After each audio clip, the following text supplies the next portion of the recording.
Alrighty, next review, HPI Blitz. This is a 110 scale short course two-wheel drive, not the four-wheel drive. As you can see here, it's been the tires. Without contacting the rest of the drivetrain. So, really excited about this kit. I'm going to be running this local track. It's a carpet indoor, which is still cool.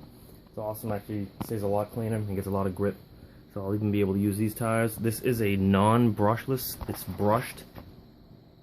But I'm still going to be trying a 3-cell on it and then probably upgrade it to a brushless later. And let's take a look underneath. Okay, so as I said, it's brushed. It's got a 15-turn brushed motor, you know. Real thin wires. It's got these real old school connectors on it. You know, I paid a little pricey. You know, it was a local shop, but you know, you wanna support my local hobby shop because I want the tracks to stay there. Real important. You know, a brushed ESC. This is nothing fancy. This is actually a 3-cell.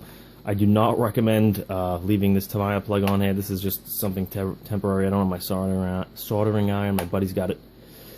So luckily I made a bunch of connectors so I can go Dean's to Tamiya. This is a large Tamiya connector. So just to test it out, you know, see how it goes. Again, this is a 3-cell, so this is going to be more powerful than the battery it comes with, which is this. What's it, plasma 7.2 volt nickel metal. It's only a 2000 milliamp, which is pretty small. But again, this is a ready to run. This isn't a race kit, so don't expect a crazy power out of this. And this is the chassis is going to be more flexible. You know what I mean? It's not going to be as rigid. They do sell upgrade pods for this. Especially, at least the shocks. The thing I like about this, I was looking at the Arma, one of the stadium trucks. I forget what the name of it was, but some of the key features on this that I really like is that it has adjustable tie rods or turnbuckles, however you want to say it. So you can adjust the camber, you can adjust the toe in and toe out in the front, and it also has threaded shocks. Even though these are plastic, they are threaded, so you can adjust the ride height on it.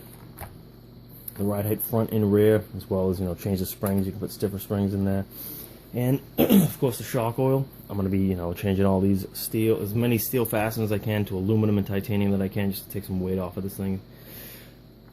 And I think it should go pretty good. So let's see what else. This is my first short course truck, believe it or not. So I'm a little late to the game in that aspect, but better late than never. Let's take a look at the underneath. Pretty much all flat. The rear end connects, of course, right here in the bulkhead. And they do have angled sides, so it's going to help in cornering, but I don't think this thing's going to I don't think I'm going to drop it down that low. But all in all, not too bad. I'm pretty excited. Can't wait to blast this thing around. As for the controller, it does come with one. And this being a ready to run HPI Racing, it's TF11. You can see that too well. It's a 2.4 gigahertz controller, which is pretty cool. It's got the usual on-off switch. It's got the steering and throttle reverse. It's got dual rate, and it's got the steering and throttle trims. The battery, this thing doesn't slide off. The cover comes off by pulling this down, and it uses only 4 AA batteries, which is cool. It's not using 5 or the traditional 8, which is kind of a pain. You can get away with just 4 rechargeables, and it does come with these. All the batteries are included, which is another great thing in this kit. Excuse me. And this wheel is removable. It uses a 2.5 millimeter hex, which I've already taken out here. You can see, pull it off. And into G makes a pretty cool wheel. It even has the metal brake disc and the caliper.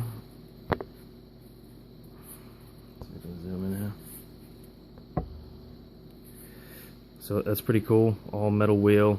It's got the foam instead of the plastic wheel, and it does have an adapter that fits on there. So it's pretty cool. You can mount this one on here. You have to mount this black adapter onto this with the 2.5 millimeter, and then bolt these 5, which holds the wheel onto the adapter. So not too bad. At least it's some options, right? So that's pretty cool. And it also comes with, of course, some tools. It comes with a hex wrench. Right here. Standard HPI wrench. 5.5 millimeter. 440 and the mini. And it comes with additional parts. It comes with 4 additional body pins, which is really cool. Just to give you an extra set. It looks like a rear or a chassis bracing, I should say. The suspension mount, it looks like. It looks like for the rear, which is good in case that breaks because this is plastic, and an additional spur gear as well as other pistons for your shocks and front hub carriers. So that's pretty cool. Not too shabby. So let's take this thing out and see how it goes. All right, so here we're weighing the Blitz. See in this corner, 623, 634, 362, 356. Now, I don't know how totally accurate these scales are. I purchased them all on Amazon for about 80 bucks altogether. So from those two is what I'm going to take it, because I mean I've weighed it and re-weighed it, and I got a little bit different one each time. I'm not exactly sure why, but we're just going to go with that. All right, so that pretty much wraps it up. As you can see, that there's there's a weight bias of at least 200 grams to the rear. It is a rear-wheel drive or two-wheel drive, however you want to say it. But all in all, not a bad kit. In the miles per hour, I did buy one of those Bushnell speed gun, radar guns, however you want to say it. And even with this brushless system, it was about 35. I think it was under 40 miles per hour. So it's, I mean, and I believe I re-geared it 2 teeth up from stock, so it's not going to be blindingly fast. Keep that in mind. And of course, if you put a 3-cell in here, it can be really, really fast. But you do have to take corners with this thing. It's not just a drag, a drag kit. Let's see, on the plastic, the materials, this being a ready-to-run kit, it's not going to be the strongest. You can buy stiffer plastic for this thing.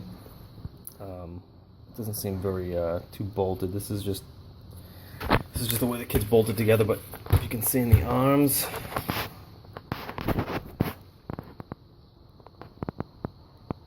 there's a little bit of flex in them. But like I said, you can buy the stiffer plastic. It's white, so it's very distinct. You can find those at your hobby shop, local hobby shop, or online. And what else? I was going to put the stock motor back in it, but it's just going to be, it's pretty slow with that thing in there, especially with the stock battery. It's just, I don't know. There's really nothing to see. It's not that worth it. Trust me, it's not going to be that fast. So if anybody wants to get this thing, you can do what I did, get a used brushless system. I bought these two separately, the Tekin RS ESC and the Reedy Mark 1. On the Mark II. This is an 8 turn. I was looking for a 10.5 turn because that's the lowest you can use with this RS with a 3-cell lipo, but it even gets hot with this thing. In the winter, hopefully, it's gonna stay a lot cooler once the hit temperature goes down, but it's been like 70, 80s, up to 90 degrees around here. So not a bad kit. I wasn't too hyped up on short course kits when they first came out, but I gotta say I like it.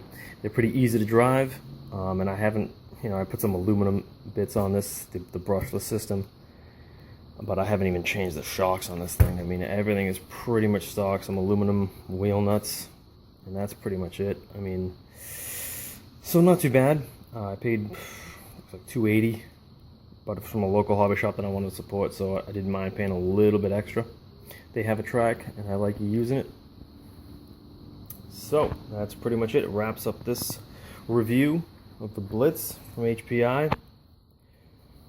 So if you have any questions or comments, always, of course, leave them below, good or bad.